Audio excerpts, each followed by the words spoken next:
दशरथ भी नहीं जानते थे कि एक दिन जो मैं किमिक्षक वरदान, बहुत बड़ा दुरुपयोग किया, मतलब किस खुशी में उन्होंने वरदान दिया था। मांग लो क्या वरदान मांगना, खुशी था। उन्हें क्या मालूम कि यह खुशी के वरदान में एक दिन मुझे आंसू बहाएगा। कोई भी खुशी के लिए कोई चीज बांटता है तो चाहता है इससे और खुशी बढ़ेगी, लेकिन ये बहुत बड़ा दशरथ जी ने उस समय वरदान दिया, खुशी में दिया था, कैकेयी ने उसका दुरुपयोग किया। तभी से नीतियां बन गई। बुरा मत मानना, कभी स्त्री को किमिक्षक वरदान नहीं देना। सुन रहे हो ना आप लोग? मांग लो क्या मांगना है, नहीं, स्त्री को नहीं। स्त्री को यदि किमिक्षक वरदान दे दिया, किमिक्षक छूट दे दी, वो एक दिन तुम्हारे सिर के ऊपर बैठ जाएगी। नीति है, चाणक्य की नीति है कि स्त्री को कभी किमिक्षक वरदान नहीं देना, बालक को कभी किमिक्षक वरदान नहीं देना, मूर्ख को कभी किमिक्षक वरदान नहीं देना, नशे वाले को किमिक्षक वरदान नहीं देना, और अनजाने को कभी किमिक्षक वरदान नहीं देना। जैसा कि हस्तिनापुर में राजा पद्म ने उन 4 मंत्रियों को किमिक्षक वरदान दे दिया, अनजाने थे।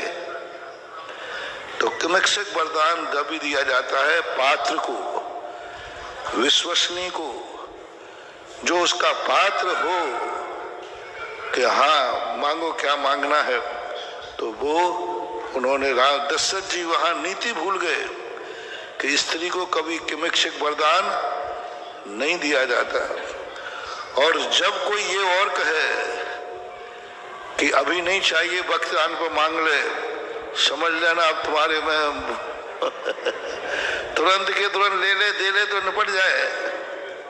वही तो हुआ है। तो ये बहुत बड़ी चूक है। वो स्त्री जाति ही एक ऐसी है जिसके साथ बहुत सावधानी रखना पड़ती है। उसके बिना तुम्हारा काम चलता नहीं, इसलिए कहा जाता सावधानी। शास्त्रों में लिखा है प्रतिशोध की भावना स्त्रियों में ज्यादा होती है। यदि तुमने कुछ उनके निमित्त से कुछ कह दिया, फिर उनको आग लग जाती है। जब तक वो उंगलियां नहीं चटका रहे, उंगलियां स्त्रियां सबसे ज्यादा उंगलियां चटकाती हैं। ये सबसे ज्यादा जो उंगलियां ज्यादा चटकाते हैं ना, इनमें प्रतिशोध की आग ज्यादा होती है। इनका थोड़ा सा अपमान हो जाए तो ये बहुत प्रतिशोध की भाव रखते हैं। सभी स्त्रियों में, मनुष्यों में नहीं, त्रियंशिनियों में भी, देवियों में भी ये उनका स्वाभाविक है।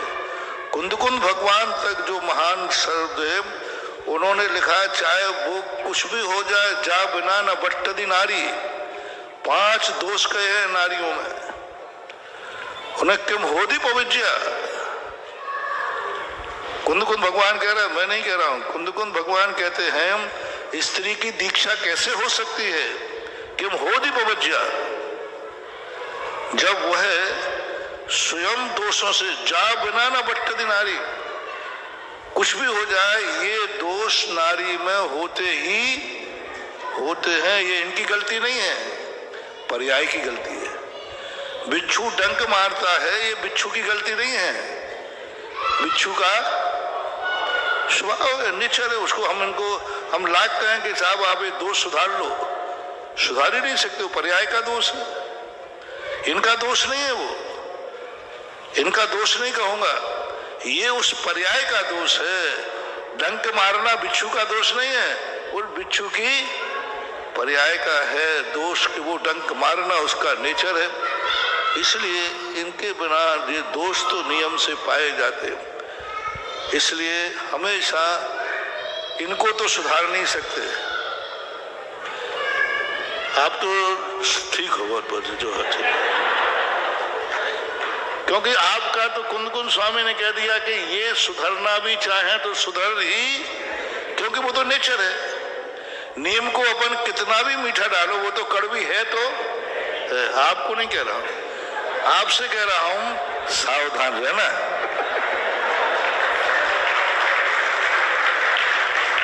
सुनीता क्या कैसे नहीं कैंकई से कुछ नहीं कहूंगा, कैंकई तो कैंकई रहेगी। मैं तो दशरथ से कह रहा हूं थोड़ा सावधानी से वरदान देते। सोचते इतने बड़े राजा हो गए कि स्त्री को कभी किमिक्षिक वरदान नहीं दिया जाता। इतनी खुशी में ये क्यों भूल गए?